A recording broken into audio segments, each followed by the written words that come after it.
Story 1. During my final year of medical school, we had to complete a rotatory internship through every department for a month. Each graduating class had about 280-300 students. We were divided into groups of about 40 and given a letter for each group, along with a schedule for the year showing how each lettered group would rotate through each department. The daily schedule was up to us to make and submit on the first day in a department. Because they only needed 5 interns per day per unit, we occasionally would have the day off. A department was split into several units. For example, we had 3 medicine wards, and each ward had 4 units. So for 12 units, they needed at least 3 per unit for a total of 36, meaning about 4 people would have the day off. It was the first day of medicine, Ward 6, Unit 5. I was lucky enough to get the day off. My next posting the following month was in orthopedics, which operates a major part of our trauma center or emergency room. It is known for requiring all of us every day, with long hours and tough work. There was another student with the same name as me in orthopedics, but he decided not to show up. I'm at my place snoozing away when I get a call from a resident demanding to know why I'm not at my job, and that there was a bus accident and their triage area is full of emergencies that need every able body. I tell him I'm sleeping because it's my day off, and the schedule was approved by the head of the department, so I'm not coming in to take samples or stitch someone up. He yells at me and says I'm getting marked 10 days absent for my absence today, an attitude in the trauma center. I then tell him, I don't work there, sir. I'm posted in Medicine Ward 6 Unit 5, and I'll have orthopedics next month.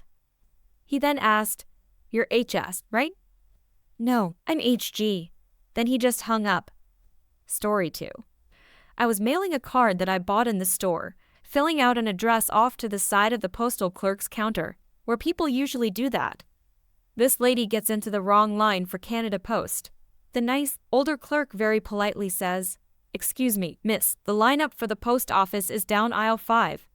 So, the lady goes, sees the 8-person line, comes back up, and starts yelling at the clerk about the signage not being clear that the lineup was in aisle 5.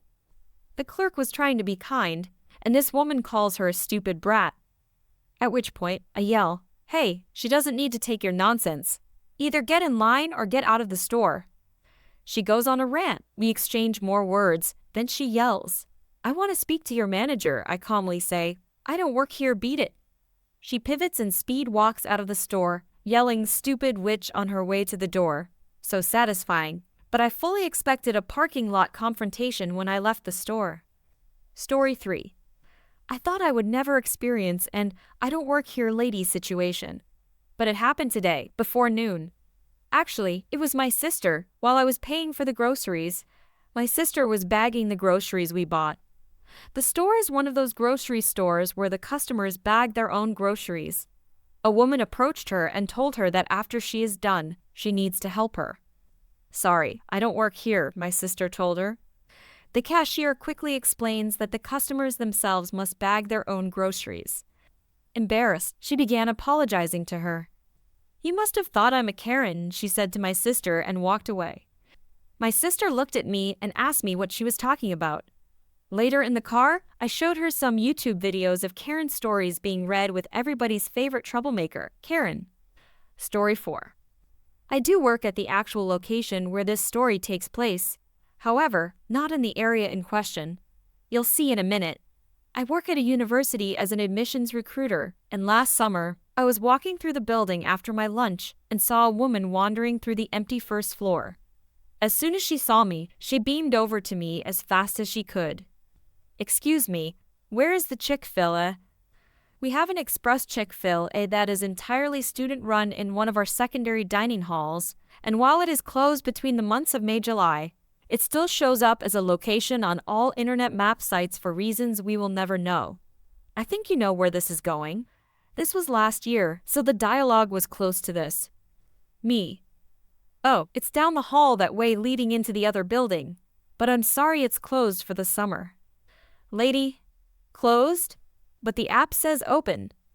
Oh, we don't have any control over what's online, but I can tell you it's closed like all other dining sites on campus.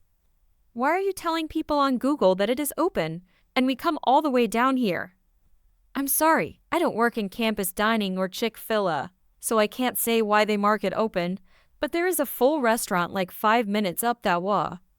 She interrupts me. But I wanted to eat here. Why are you advertising somewhere that isn't open and luring us out here? You should be ashamed of what you're doing. Again, we didn't advertise.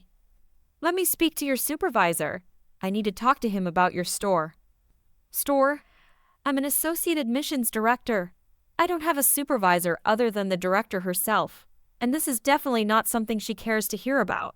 But I knew this lady had a story in her head and wasn't going away easily, so I had an idea.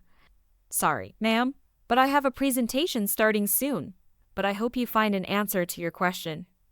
I began walking back towards the office where I actually answer legitimate questions, and sure enough, this lady followed me like an angry gremlin. As I walked, I quickly texted our secretary a short brief of what was happening, and then put some distance between me and the gremlin woman as we entered the office. Secretary: Hi, ma'am, how can I help you today? Well, I'd like to complain about the terrible business practice by your restaurant, and your employee here has no skills related to the customer service industry. I'm sorry, what restaurant? Gremlin lady proceeds to go on a tangent about us and Chick-fil-A and restaurant management, etc. Our secretary, who has 30 years of working in higher education, has the most disappointed in humanity look on her face I've ever seen. Ma'am, we are a university admissions office, and if you don't have any questions regarding that, you have to take your concerns to someone else. No, I want to do this here. She slammed her fist into the desk on here. Our security man, standing up and picking up the phone. I'm going to have to call our campus police, who are located across the walkway here. I'd advise if you don't want to be escorted out and possibly arrested, you should please leave our school now. At this, the gremlin's eyes widened a bit as she processed her next move. Then she huffed and stormed out of our office. I'm not sure what happened to her exactly, but her story made for a hilarious anecdote at our Friday meeting, and I bought our secretary a week's worth of coffee. Story 5. After years of being an employee, I finally opened my own little business in Key West. It was a kiosk right on Duval Street, and I sat outside in a director's chair and enjoyed the laid-back vibe and the parade of tourists. Most tourists were nice, many coming off cruise ships. I sold a variety of ceramic and papier-mâché birds and fish and other trinkets. It's amazing the items people will buy just because they are on vacation. Anyway, there's me, lead Karen, and pack of Karens involved. The pack of Karens and lead Karen approached my kiosk and started looking at my display. Lead Karen innocently asked how much a certain cockatoo on a wire cost. I got up and replied, "They're all marked with the price. This one is $22. She sneered and said, "This isn't worth half of that." It was obvious she wasn't interested. She just wanted an excuse to badmouth my product and show off to her pack. In a dead voice, I said, "If you don't like it, there's the sidewalk." Lead Karen: "How rude. I want to speak to the manager," full Karen outrage. Calmly, I tell her, "I am the manager." Then I want to speak to the owner. This is when my years of having to put up with rude customers' nonsense for fear of consequences kicked in. I'd worked in retail, restaurants, and as a flight attendant and had years of pent-up abuse heaped upon me. I snapped. "I am the owner," and the sales guy, manager, and owner all agree. You need to get your rude self on the sidewalk and out of my face before the three of us do something we'll all regret. The lead Karen and horrified pack of Karens hastily made their exit. The guy who ran the store next door and had watched the exchange looked at me in shock, as I'm usually so easygoing and polite. As what had just happened began to sink in, I began to howl with laughter until I couldn't breathe. The looks on their faces as they ran off were priceless. It was so freeing to be able to tell them off without worrying about answering to anyone.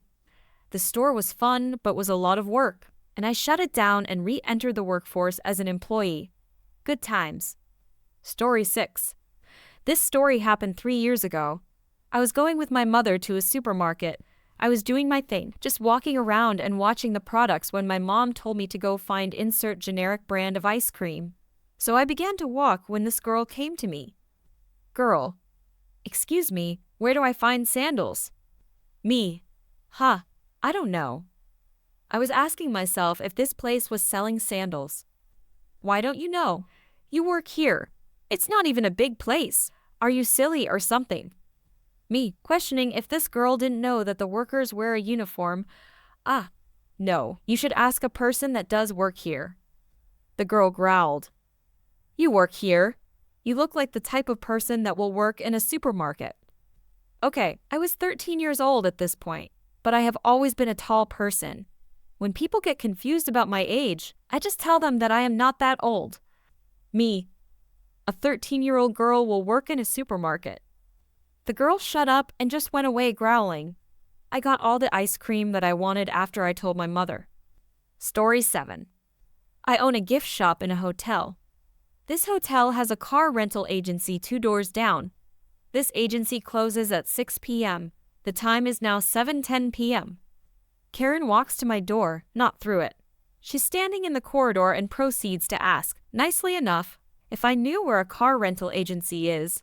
I told her 2 doors down, but the guys left already and that they close at 6. She huffs and goes over there with the mindset of, I will presume to bang on the locked door until someone magically appears. She comes back. I have a customer, a hotel guest, who is from out of town and here learning about our community from me, the now local tour guide. I didn't mind him at all. He was fun to talk with and liked my insider knowledge. She demands to know where another car rental place is. She still hasn't walked through my door. She barks at us that her company doesn't use the agency they put her in a hotel with. She doesn't like the other 2 big brand names in town and doesn't know much about number 4. I tell her I don't rent cars. I live here, obviously, because I'm working. The guest I'm talking to tells her if she won't use the big name rental agencies, then her best bet would be to search online what's around here. I piped in that I don't believe there are any other options than the big 4 as we're not an airport city or tourist destination. She's dumbfounded by his suggestion, saying her company would never pay for an off-brand rental company. He again suggested she just search online and contact her company to figure out her particular situation. He even tosses out the bright idea that most hotel guests know to just ask the front desk person and, as a last resort, ask for the yellow pages. He gets frustrated because he ends up literally explaining how to use her phone and how to search online. She huffs at him and says that we were useless and no help at all. His last words to her were, "Who doesn't know how to search online? I'm 60 years old, and I know I can just talk to my phone to get my info." Story 8. I'll lead this off by saying that this woman was on something, illicit substances or intoxicated, I will never know. So, 5 years ago, I was working as a parking supervisor at the state fairgrounds, and we have several trucks and golf carts that we used to get around. One day, during a small trade show, I decided to gas up the golf cart I was using for the day and fill up the jerry cans we kept for when we needed fuel, but couldn't leave. The closest gas station is about 150 meters or so from the edge of the fairgrounds, so I would always leave, hop onto the sidewalk as the golf carts we had were not street legal, and put her on over to a pump to fill up with the company gas card. I had never once had a problem doing this until that day. On my way back, the woman in question is walking on the sidewalk in the opposite direction, so I stop and pull off into the grass area by the road to let her pass. Safety and all that. Before I register what she is doing, she sits down next to me. I ask her to get off, only for her to start asking me questions. This follows a short but confusing conversation as she keeps asking me to take her places and asking random questions about the golf cart, and I keep refusing to move and explain where I work, etc., and that I can't drive with her sitting there, she needs to get up, etc.